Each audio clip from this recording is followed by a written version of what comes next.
Itong sa monkeypox kasi marami akong nakikita ngayon sa social media na mga larawan. Doc, sa inyo pong monitoring sa mga miyembro po na ospital po ninyo, marami na ba ang mga nakakaso ng monkeypox? So far po, medyo sa ating area po wala, Ang palagay ko po yung last na news nila ay doon sa Mhm. Yes po, Doc. Naku, nawala si Doc Jose. Balikan lang natin si Doc Jose. Ikaw ba yung Boss Dada, parang nababahala kasi napaka pangit na makita yung mga itsura. Nakakadagdag ng bahala Oo. kahit halimbawa kung Noong ilan. nakaraan, partner, nakita ko nga yung report ng SMNI tungkol sa monkeypox. Grabe, kilabutan ka talaga. Oh, meron yung grabe yung yung mga butlig-butlig na tutubo pati sa dila, sa labi, walang pinipili, talagang nakakatakot 'yan.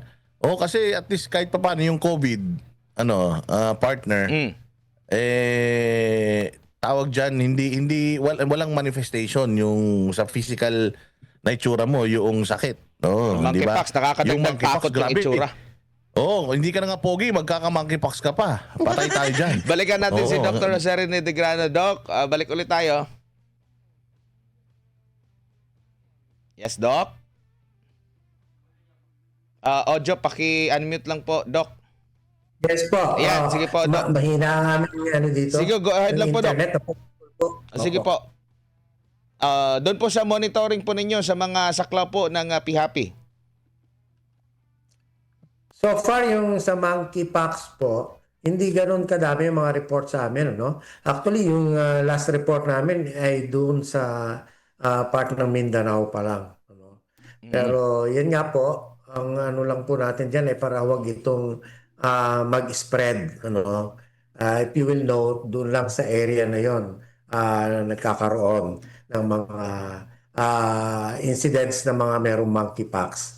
Kaya kailangan po natin talagang i-isolate yung mga may mga pasyenteng yan na sa ganun po hindi na ito kumalat po. May reported na rin po doon sa Iloilo, at least dalawa. Pero para sa kapakanan ng lahat, Doc, saan ba nakukuha itong monkeypox? Itong virus na ito na nagdadala ng sakit po. At ano po yung mga sintomas niya? Anong kaibahan nito sa ordinaryong kagaya ng chickenpox or tigdas na nagkakaroon din po ng pantal ang mga balat?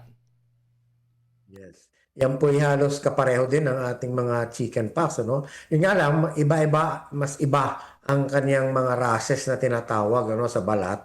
And then meron mo mga kulani, joint pains na nararamdaman ng mga pasyente. Pero ito po ay nakukuha o mahahawa tayo kung tayo po ay magkakaroon ng close contact po sa mga may sakit nito, Hindi naman po basta-basta yan nakukuha din.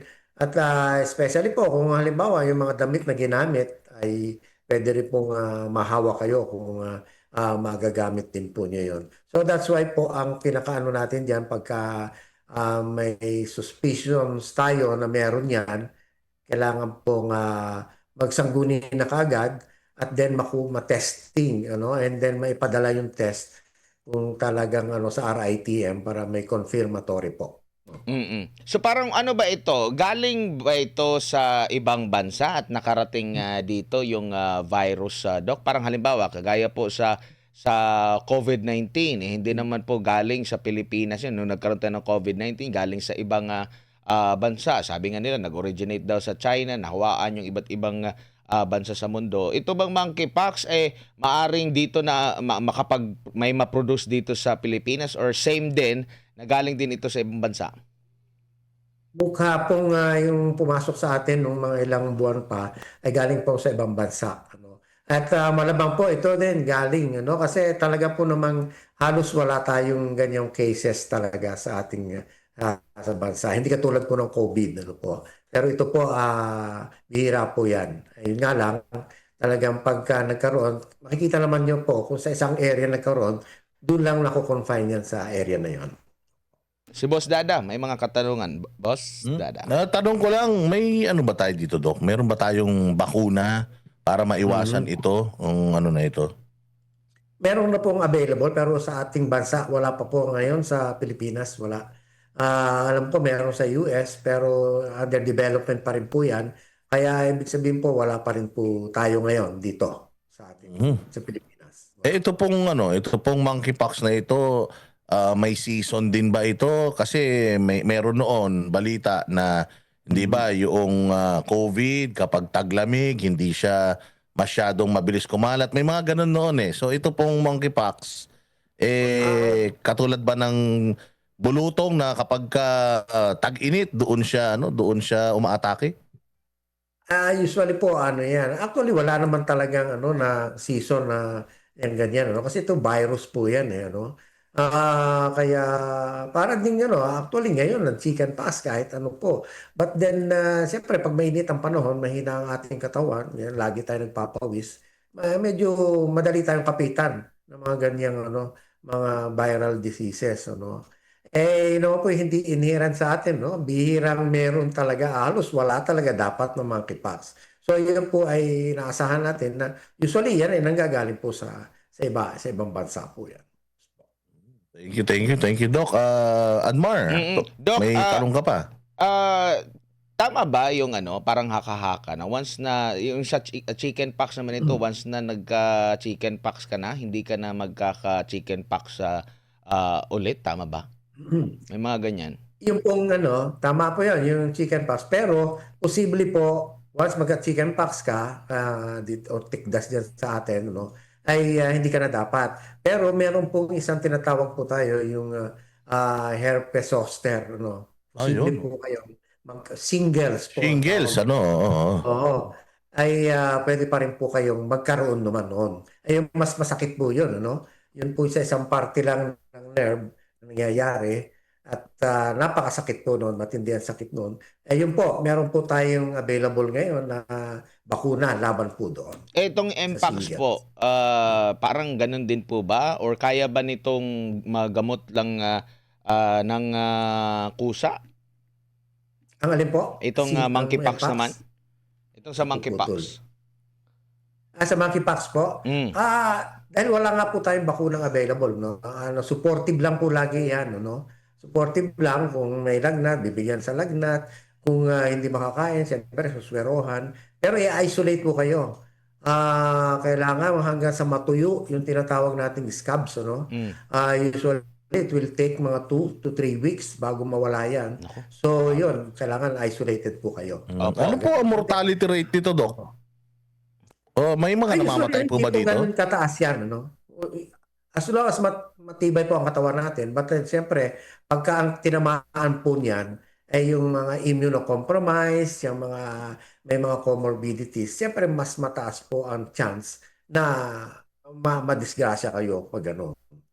Opo, Doc, ulitin ko lang yung naitanong ko sa iyo sa TV last time ngayon. Kasi ang mga Pilipino mahilig sa minsan DIY, minsan self-medication na ay hindi ko na Yes. ipapadala ito sa sa ospital. Simpleng ano lang to, chicken pox lang na ito, parang nagiging MD. Hindi pala, murag doktor sa Bisaya, parang doktor. Doc, ano po yung advice ninyo sa mga ganito po ang ugali po ng ilan sa ating mga kababayan?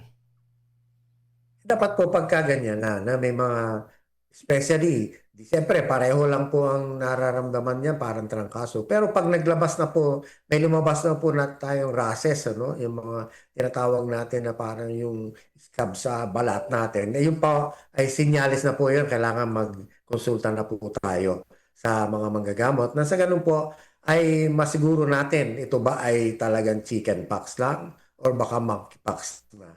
Medyo kailangan pong iba po ang medyo treatment natin diyan, ano. So kailangan ng mas isolation, especially sa monkeypox, ano.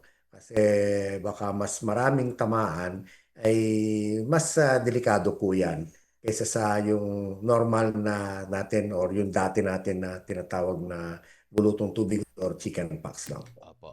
Doc, may iba lang ako ng topic po dito po sa balita na nagkaroon po ng pagtaas ng singil ang mga pribadong ospital ng at least 15% po. Mga ilan kayang mga tansya niyo po, ilan po mga ospital po ito sa buong bansa at ano yung primary reason po bakit po nagtaas po sila ng singil?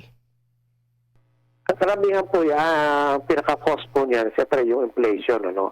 Lahat po kasing ginagamit sa hospital, tumaas, ano, supplies, gamot, even po yung mga overhead expenses natin, lalo na po yung sweldo ng ating mga kawani, at yung mga nurses natin, medtech, radtech, sa mga pharmacies, tumaas po ang mga sweldo ng mga yan. Ano? At para po may pagpatuloy ng mga hospital ang kanilang operations, kailangan po natin medyo itaas din, ano? Habulin. Kasi yung pong hindi po katulad ang mga private hospitals ng government facilities na may subsidy ang government. Ano? So, nag-rely lang po kami sa mga income natin sa ating mga hospitalization ng ating mga pasyente. So, dahil po diyan, ay hinahabol po namin yan. Pero, nung malaman po namin ng ano niyan, na medyo tumaas po around 5 to 10% noong 2024. No? But, pagdating po ng 2025, yung ibang hospitals nag-add ng additional around 5%. Dahil medyo tumataas pa rin. Pero hindi masyadong nadamayan ng ating mga pasyente kasi medyo tumaas po ang benefits natin sa PhilHealth. Ano? By around almost double. Ano? Almost 95% po na tumaas yung benefits natin. So kung tumaas man po ng kaunti yung ating hospitalization bill, ang ating namang deduction po because of the increase in PhilHealth benefits, lumaki din. Ano? So, yun po nangyari.